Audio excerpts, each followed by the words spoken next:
Namaku Dimas. Saya akan bercerita tentang pengalaman hidup saya yang tidak akan pernah bisa saya lupakan. Sebuah pengalaman yang membuat saya hampir kehilangan segalanya, bahkan kehilangan jiwa saya sendiri. Jangan anggap ini sekadar cerita fiksi, karena saya sendiri yang mengalaminya. Awalnya, saya hanyalah orang biasa yang hidup dengan kesulitan ekonomi. Hutang menumpuk, usaha saya bangkrut, dan keluarga saya sering menanggung lapar. Dalam keputusasaan, saya mencari jalan pintas, jalan yang pada akhirnya menyeret saya ke dalam dunia hitam. Saya mendengar tentang pesugihan Laut Selatan. Kata orang, siapa saja yang berani melakukan ritual dengan syarat-syarat tertentu, maka ia bisa mendapat kekayaan berlimpah. Godaan itu terlalu kuat bagi saya yang kala itu terhimpit kebutuhan. Seorang kawan lama yang menjadi perantara mengenalkan saya pada seorang dukun bernama Bauk. Seorang perempuan tua dengan sorot mata tajam dan suara serak yang membuat bulu kuduk merinding. Dukun ini tidak seperti dukun kebanyakan yang memamerkan eksistensinya sebagai orang pintar. Dia justru seolah menyembunyikan identitasnya sebagai orang yang bisa berhubungan dengan hal gaib. Entah apa alasannya dia begitu, tapi memang yang bisa berhubungan dengan dukun ini bukan sembarang orang. Harus ada yang menjadi penghubung dengan dia. Kita tidak bisa langsung bertemu sendiri. Dan orang yang menjadi penghubung itu juga harus orang yang sangat dipercaya oleh dukun ini, yang sudah dipastikan sering berlumuran darahlah istilahnya.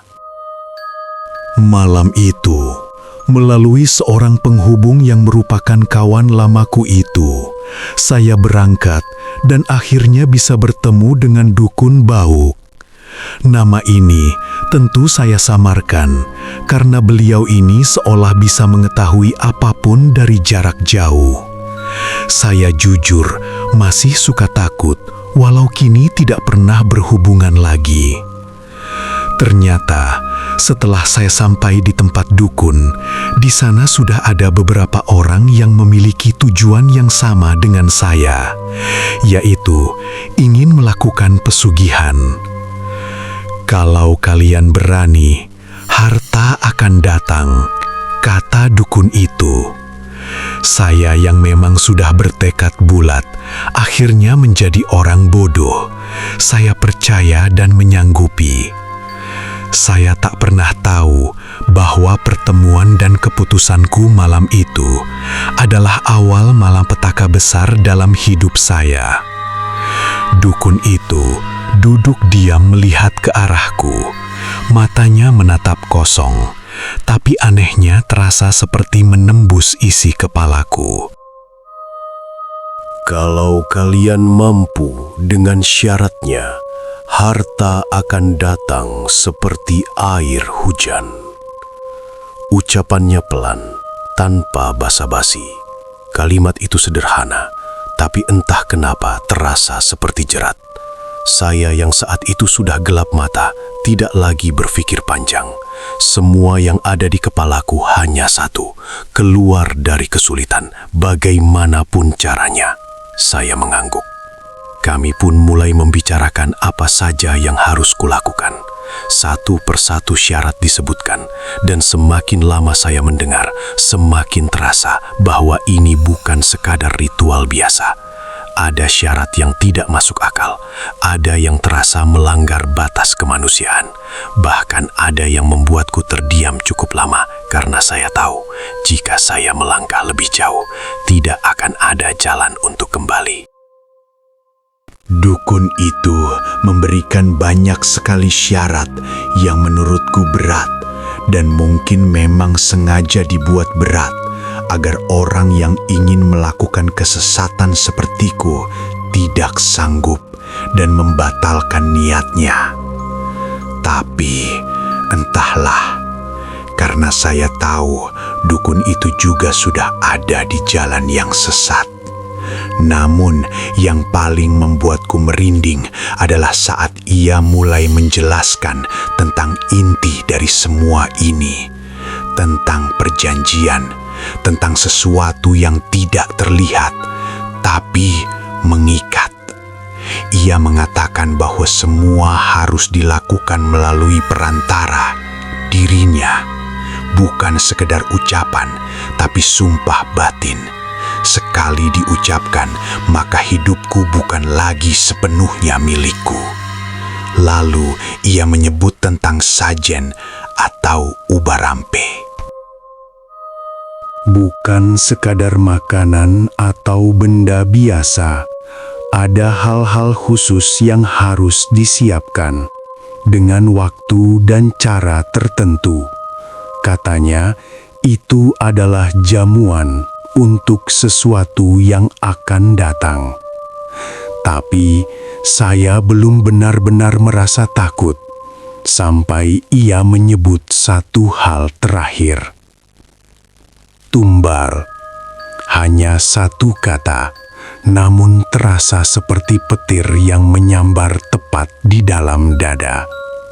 Ia menjelaskan dengan tenang, seolah itu hal biasa, bahwa semua yang besar selalu butuh pengganti, dan yang diminta bukan sekadar benda. Nyawa bisa dari orang lain, atau dari orang terdekat. Saat itu, untuk pertama kalinya, saya benar-benar ragu. Namun anehnya, saya tidak mundur.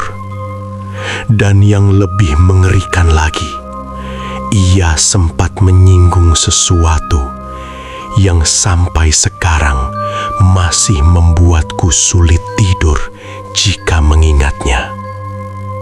Tentang ikatan. Tentang bagaimana dalam beberapa ritual ada bentuk penyatuan yang tidak kasat mata. Seperti pernikahan. Bukan dengan manusia, tapi dengan sesuatu yang tidak seharusnya disentuh.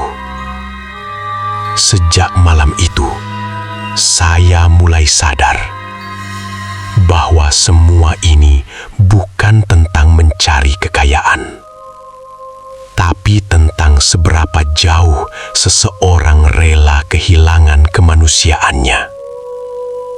Dan saya sudah melangkah terlalu jauh untuk mundur. Ritual itu akhirnya benar-benar kulakukan di sebuah tempat yang sejak awal sudah membuat hatiku ragu. Namanya Goa Ratu. Perjalanan menuju ke sana tidak mudah. Malam itu kami berangkat dari arah kota menuju pesisir selatan, melewati jalanan panjang yang semakin sepi seiring waktu. Setelah memasuki wilayah perbukitan di sekitar Gunung Selok, kendaraan tak bisa lagi melaju jauh. Kami berjalan kaki menembus jalur setapak yang sempit, diapit pepohonan dan batuan kapur yang menjulang. Di kejauhan, suara ombak Samudra Hindia sudah terdengar, keras, berat, seolah memanggil dari kegelapan. Angin laut berhembus kencang saat kami semakin mendekat. Udara terasa lembab dan dingin, berbeda dari dingin biasa. Ada sesuatu yang membuat bulu kudukku berdiri sejak langkah pertama menginjak kawasan itu. Goa Ratu berada di lereng perbukitan, menghadap langsung ke Laut Selatan. Dari luar, mulut goanya tampak sederhana, tidak terlalu besar, tersembunyi di antara batuan dan semak. Tapi begitu masuk ke dalam, suasananya berubah drastis. Gelap, lembab, dan dipenuhi aroma tanah basah yang bercampur dengan bau kemenyan yang menyengat. Dinding-dinding batu memantulkan setiap suara, membuat bisikan sekecil apapun terdengar seperti gema panjang yang tak berujung. Tempat itu memang sudah lama dikenal sebagai lokasi ritual. Banyak orang percaya bahwa disinilah salah satu gerbang menuju dunia lain berada, terutama pada malam-malam tertentu seperti menjelang bulan Suro, ketika batas antara dunia manusia dan yang tak kasat mata diyakini menjadi semakin tipis. Dan malam itu saya memilih untuk percaya. Saya bersama beberapa orang lainnya yang juga mencari jalan pesugihan duduk melingkar di dalam goa. Wajah-wajah mereka terlihat tegang, sebagian menunduk, sebagian menatap kosong ke depan. Di tengah lingkaran itu, dukun Bauk berdiri. Di tangannya ada sesajen, kepala kambing, dan sebuah kendi yang berisi darah segar. Aroma amisnya langsung menusuk hidung. Ia mulai melantunkan mantra. Bahasanya asing, bukan bahasa yang pernah kudengar sebelumnya, tapi yang membuatku merinding. Suaranya berubah, kadang berat, kadang melengking, seolah bukan hanya satu suara yang keluar dari mulutnya. Gema dari dinding goa membuat suara itu berlapis-lapis, seperti ada banyak makhluk yang ikut melantunkan dari balik kegelapan. Sesekali saya mendengar sesuatu yang lain. Tangisan pelan tapi jelas. Lalu tawa aneh, tidak manusiawi, datangnya dari arah yang tidak bisa kutentukan. Saya mulai merasa tidak nyaman. Nafasku berat, jantungku berdetak tidak beraturan. Lalu tiba-tiba tanah di bawah tubuhku bergetar. Awalnya pelan, lalu semakin kuat. Seakan ada sesuatu yang bangkit dari dalam perut bumi. Beberapa orang di sekitarku mulai gemetar. Ada yang menutup mata, ada yang berusaha berdiri tapi tidak mampu. Saya sendiri hanya bisa terpaku. Tubuhku terasa berat, seperti ditahan oleh sesuatu yang tak terlihat. Pandanganku mulai kabur. Lampu-lampu kecil dari lilin di sekitar kami tampak memanjang, berputar, dan kemudian gelap. Saya tidak tahu berapa lama itu terjadi, tapi ketika saya membuka mata, saya sudah tidak berada di dalam goa itu lagi. Tempat yang kulihat bukan tempat yang pernah ku kenal. Tidak ada lagi dinding batu. Tidak ada suara ombak. Yang ada hanya ruang luas yang asing, dengan suasana yang tidak bisa dijelaskan dengan kata-kata. Udara terasa berbeda, lebih berat, lebih sunyi, tapi di saat yang sama, terasa seperti ada banyak sesuatu yang mengawasi. Orang-orang yang tadi duduk bersamaku masih ada, tapi mereka tidak lagi terlihat sama. Saya ingin berbicara dengan mereka, tapi suaraku tidak keluar. Saya ingin bergerak, tapi tubuh tidak menurut. Dan di saat itulah saya mulai sadar, jika langkahku sudah sangat jauh, bukan hanya dalam keputusan, tapi dalam dunia yang seharusnya tidak pernah dimasuki manusia. Saya tidak tahu lagi bagaimana menjelaskannya, tapi tiba-tiba saya sudah berada di tempat asing yang sama sekali tidak menyerupai dunia manusia. Di alam itu, saya melihat bangunan besar seperti istana megah berwarna hijau kebiruan dengan pilar-pilar raksasa berwarna keemasan, dikelilingi kabut dan ombak yang seolah membeku. Bau amis darah tercium begitu kuat, menusuk hidung. Lalu langkah kami seolah diarahkan ke sebuah tempat yang menyerupai tanah lapang dengan warna langit jingga seperti senja. Di awal tadi, kami tidak melihat seorang pun ada di sana.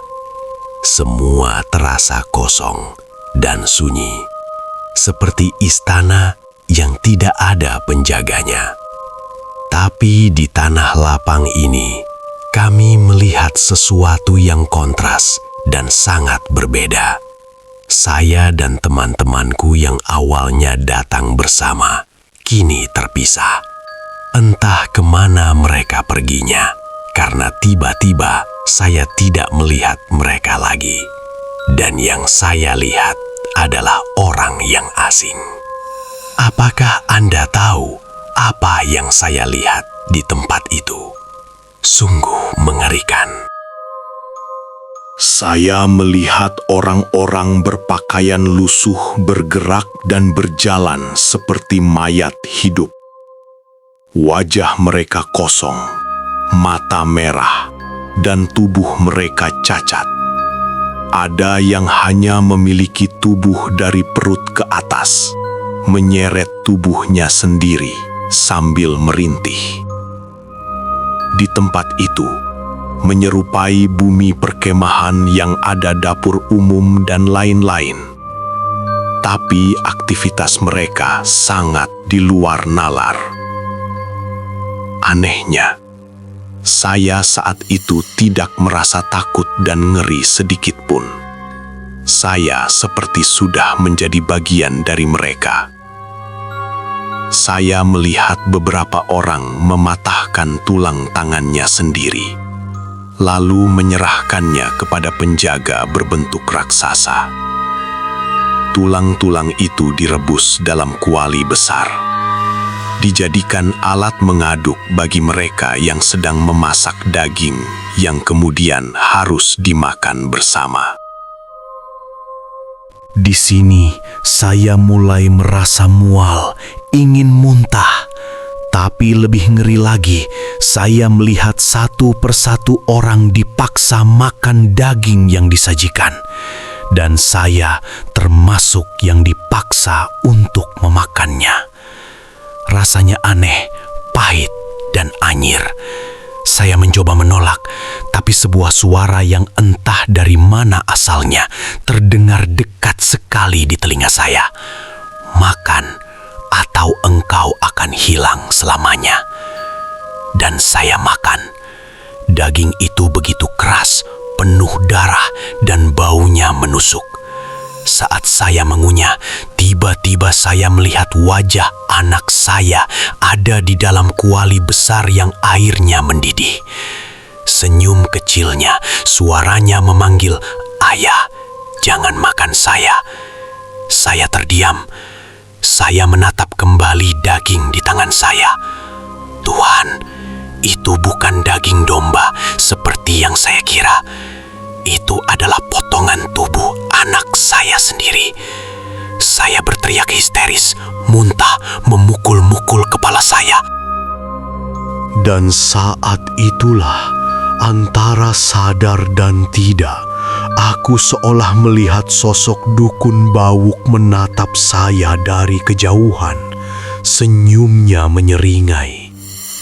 "Itulah tumbal yang kau bawa, Dimas. Anakmu adalah persembahanmu yang pertama." Saya menangis sejadi-jadinya. Lutut saya lemas. Saya menjerit memanggil nama anak saya, tapi hanya gema suara saya sendiri yang menjawab. Saat itu, saya tahu saya telah melakukan dosa paling besar dalam hidup saya. Di sekitar saya, orang-orang lain tidak kalah mengerikan. Ada seorang pria yang terus menangis minta pulang, tapi tubuhnya hanya tinggal dari perut ke atas, seolah bagian bawahnya telah dimakan makhluk gaib. Ia menyeret dirinya di tanah, meninggalkan jejak darah. Tapi seperti tidak merasakan sakit, dengan usus terburai yang diseret oleh dirinya sendiri. Ada juga seorang wanita yang tertawa sambil mematahkan jarinya satu persatu, lalu memasukkannya ke dalam kuali mendidih. Ia seperti sudah kehilangan akal, matanya kosong. Saya ingin lari, tapi kaki saya seolah terikat. Saya hanya bisa meratap dan berdoa dalam hati. Saya benar-benar seperti di alam mimpi paling buruk dan berharap terbangun, tapi tidak bisa karena itu bukanlah mimpi. Saya berusaha berjalan pelan, menjauh dari tempat mengerikan itu. Di sana saya melihat seperti ada pintu gerbang yang terbuka, tapi lagi-lagi tidak ada penjaganya. Saya berjalan melalui tubuh-tubuh manusia hidup yang sudah tidak lengkap anggota badannya. Walau cacat, mereka tetap beraktivitas normal. Ada yang sedang meniup api untuk mendidihkan air di kuali berisi daging merah. Ada yang mengangkat daging yang entah daging apa, tapi saya yakin itu daging manusia yang dijadikan tumbal. Karena beberapa potongan terlihat seperti tungkai kaki manusia. Saya akhirnya sampai di pintu gerbang. Setelah melewati pintu itu, saya bingung mau kemana. Tapi ada jalan setapak di depan saya. Aneh, setelah keluar gerbang, kini langkahku seolah ringan, tidak berat seperti tadi. Saya akhirnya bisa berlari dan terus berlari. Saya ingin menjauh dari tempat itu. Entah berapa lama saya berlari, hingga akhirnya saya tiba di sebuah tempat yang menyerupai perkampungan. Langit masih tetap berwarna jingga dan seolah tidak berubah. Bangunan di tempat itu mirip istana kecil dengan warna keemasan. Beberapa penduduk juga terlihat sedang beraktivitas. Saya mendekat, yang kemudian saya bisa melihat jelas aktivitas mereka. Ternyata di tempat itu tidak kalah menyeramkan. Penduduk di tempat itu semuanya tidak punya mulut, hanya ada mata dan hidung. Dan beberapa dari mereka sedang sibuk menguliti tubuh manusia hidup yang digantung terbalik. Saya langsung ketakutan setengah mati dan kembali berlari tidak tahu arah mengikuti jalanan yang aku lihat. Hingga akhirnya saya terduduk di pinggir sebuah bangunan mirip pura. Di situ saya teringat akan teman-temanku yang datang ke tempat itu bersama-sama. Mereka entah di mana saat itu.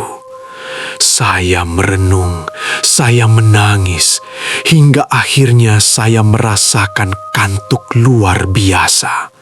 Dan entah saya tertidur atau tidak, saya benar-benar tidak bisa membedakan.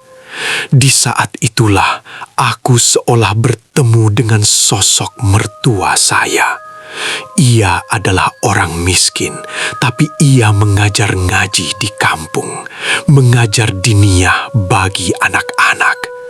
Dalam pertemuan yang seperti mimpi dan nyata itu, saya diminta pulang oleh beliau. Beliau mengusap wajah saya, membisikkan sebuah kalimat di telinga saya. Jujur, jika saya teringat momen itu, sampai saat ini saya sering menangis sendiri. Beliau membisikkan sebuah kalimat yang kemudian saya tirukan. Saya benar-benar melafazkan kalimat yang berulang kali beliau bisikan di telinga kanan saya. Saya beristighfar, saya mengingat nama Allah, saya menangis menyebut namanya, memohon ampun. Dan tiba-tiba tubuh saya seperti terangkat ke udara. Saya tidak tahu berapa lama saya pingsan atau tidur. Saat tersadar, saya sudah terbaring di sebuah batu besar. Angin sore menusuk dan suara jangkrik terdengar nyaring di sekeliling saya. Saya ada di atas batu karang. Kepala saya pusing, tubuh saya lemah, dan pakaian saya masih basah oleh air laut. Saya bangkit perlahan, mencoba mengenali tempat itu.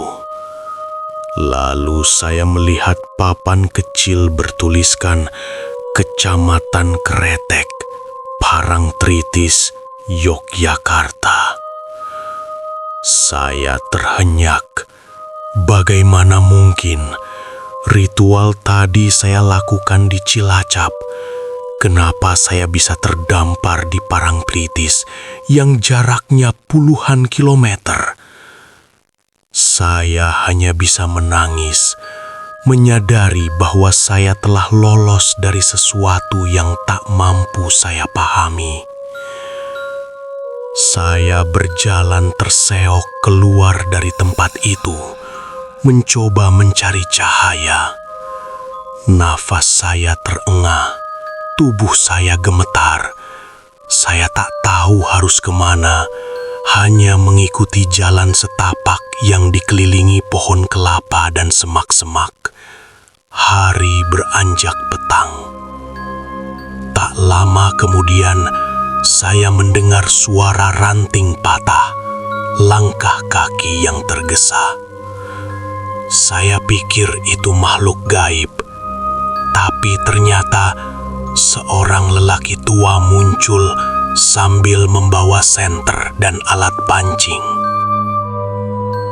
Loh, sampeyan sopo? Kok tesih ning kene? Iki wis sore, ndang mulih ning kene angker. Tanyanya dengan logat Jawa yang kental. Saya menunduk, bingung harus menjawab apa. Saya Dimas, Pak. Tadi entahlah, saya juga nggak ngerti bisa sampai sini. Orang itu menggeleng, wajahnya penuh curiga sekaligus iba. Nama saya Rohman. Sudah, ikut saya saja. Nanti sampean bisa cerita pelan-pelan. Pak Rohman membawa saya ke rumahnya yang sederhana di pinggir sawah. Istrinya menyuguhkan teh hangat dan pisang rebus. Tubuh saya menggigil, tapi perlahan hangat kembali. Saya tak sanggup bercerita tentang apa yang benar-benar terjadi. Saya hanya bilang saya kesasar. Pak Rohman hanya mengangguk, meski sesekali pandangannya tampak penuh tanya. Sampean ini jauh Iho dari Cilacap. Kalau mau pulang, besok pagi saya antar ke terminal, biar naik bus. Katanya sambil menepuk pundak saya. Malam itu, saya tak bisa tidur. Setiap kali memejamkan mata, saya kembali melihat wajah anak saya yang tersenyum sambil memanggil, "Ayah, jangan makan saya." Dan tubuhnya ada di dalam kuali.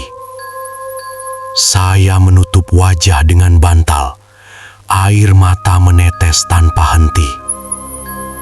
Keesokan paginya, benar kata Pak Rohman. Beliau mengantar saya ke terminal bus. Saya masih kebingungan, tapi rasa syukur saya besar karena ada orang baik yang menolong saya. Pak Rohman bahkan membelikan saya tiket bus menuju Cilacap. "Sudah Mas, pulang saja. Ingat keluarga, jangan keluyuran aneh-aneh lagi. Dunia ini banyak jebakannya," ucapnya sambil tersenyum. Saya menatap matanya, merasa seperti dihantam petir. Kalimat itu seolah tahu betul apa yang baru saja saya alami. Saya hanya bisa menunduk, mengucap terima kasih berkali-kali. Bus pun melaju, meninggalkan terminal. Sepanjang jalan, saya hanya bisa berdoa semoga keluarga saya baik-baik saja. Namun doa saya ternyata tak terkabul. Ketika sampai di rumah, suasana begitu ramai. Orang-orang berkerumun di depan rumah saya, beberapa terdengar menangis. Jantung saya langsung berdegup kencang. Yang membuat saya makin heran, orang-orang bertanya kemana saya pergi selama 10 hari. Hah? 10 hari? Saya hanya 1 hari pergi. Itu yang saya rasakan dan ingat. Tapi saya tidak memikirkan itu. Saya berlari, mendorong tubuh-tubuh yang menghalangi. Lalu saya melihat anak saya terbujur kaku, ditutupi kain putih. "Anakmu Dimas tadi sore ketabrak motor pas maghrib," kata seorang tetangga dengan mata sembab. Saya tak mampu berdiri, lutut saya goyah, tubuh saya jatuh tersungkur di samping jasad anak semata wayang saya. Air mata saya pecah, menjerit sekeras-kerasnya. Di kepala saya langsung teringat malam tadi saat saya dipaksa makan daging. Saat saya merasa melihat anak saya sendiri. Mungkinkah itu benar tumbal yang diminta gaib? Saya menangis berhari-hari, tubuh saya lemas, jiwa saya hancur. Istri saya pun tak henti-hentinya meratap. Namun saya tidak berani bercerita. Bagaimana mungkin saya bisa mengatakan pada mereka bahwa di alam gaib saya melihat diri saya sendiri memakan anak saya. Saya hanya diam, menahan semua rasa bersalah sendirian. Saya berpura-pura menerima bahwa anak saya kecelakaan. Padahal di dalam hati, saya tahu itu semua ulah saya sendiri. Malam-malam saya penuh mimpi buruk. Saya sering mendengar suara tangisan anak saya atau langkah kecil berlari di dalam rumah. Tapi saya hanya bisa menutup telinga dan beristighfar. Sejak hari itu, saya berubah. Saya tidak lagi mencari jalan pintas. Saya bekerja serabutan, apa saja asal halal. Tapi rasa bersalah itu tak pernah hilang. Saya sering mendatangi makam anak saya, duduk di sana, menangis sendirian. Maafkan ayah, nak. Maafkan ayah. Hanya itu yang bisa saya katakan. Tetangga-tetangga hanya melihat saya sebagai bapak yang kehilangan anak karena kecelakaan. Tidak ada yang tahu dosa besar saya. Bahkan istri saya pun tidak pernah tahu. Ia hanya menyalahkan nasib. Ia tak pernah menyalahkan saya. Padahal sesungguhnya sayalah penyebab semua ini. Itulah beban yang terus saya pikul bertahun-tahun.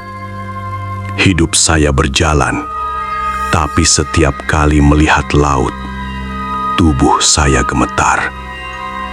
Ombak selalu mengingatkan saya pada malam penuh dosa itu. Saya tidak pernah lagi mendekati pantai selatan. Saya bahkan melarang diri saya untuk melewati jalan yang mengarah ke sana. Ritual itu, wajah orang-orang yang cacat, tangisan, jeritan, semuanya masih jelas di kepala saya. Setiap kali saya ingat orang-orang yang mematahkan tulangnya sendiri untuk dimasak, saya langsung muntah. Saya tahu itu adalah hukuman yang Allah tunjukkan pada saya. Waktu berjalan, tahun demi tahun saya pendam rahasia ini. Bahkan ketika anak-anak tetangga sudah besar, bahkan ketika rambut saya mulai memutih, saya masih menyimpan luka itu dalam hati. Hingga akhirnya, di awal tahun 2000-an, saya merasa sudah waktunya bercerita.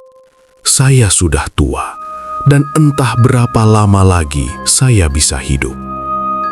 Saya tak ingin rahasia ini terkubur bersama jasad saya. Saya ingin orang-orang tahu bahwa jalan pintas lewat pesugihan hanya akan membawa celaka. Saya mulai menceritakan pengalaman ini kepada beberapa orang dekat. Saya sendiri yang mengalaminya. Saya sendiri yang melihat orang-orang itu hancur di alam gaib. Tubuh mereka cacat, jiwa mereka tersiksa. Dan mereka itulah yang pada masa hidupnya melakukan pesugihan. Mereka menjadi penduduk di alam yang tidak pernah malam, dengan kondisi yang sangat mengerikan. Saya sendiri yang merasakan bagaimana memakan daging yang ternyata adalah anak saya sendiri. Saya sendiri yang kehilangan anak sematawayang karena kebodohan saya. Jangan pernah sekali-kali berpikir untuk mencari jalan kekayaan lewat jalur pesugihan. Harta itu tidak sebanding dengan nyawa, tidak sebanding dengan kutukan seumur hidup. Saya sudah membayar nyawa saya dengan jiwa saya yang hancur. Dan saya bersumpah, tidak akan pernah ada lagi yang saya sembunyikan. Cerita ini bisa dijadikan sebagai pelajaran Jangan anggap sepele bisikan setan yang menawarkan kemewahan. Saya sudah melihat sendiri bagaimana orang-orang yang memuja Ratu Laut Selatan berakhir. Mereka tidak kaya, mereka tidak bahagia, mereka hanya jadi budak di alam gaib. Tubuh mereka hancur, jiwa mereka abadi dalam siksa. Mungkin Anda sering dengar cerita itu hanya mitos, tapi dari saya yang pernah merasakannya, saya katakan itu nyata, itu benar-benar nyata. Dan jika saya bisa kembali ke masa lalu, saya lebih memilih miskin seumur hidup daripada kehilangan anak saya. Sampai jumpa di cerita berikutnya, dan tentunya semakin mencekam dan horor. Semoga terhibur. Terima kasih.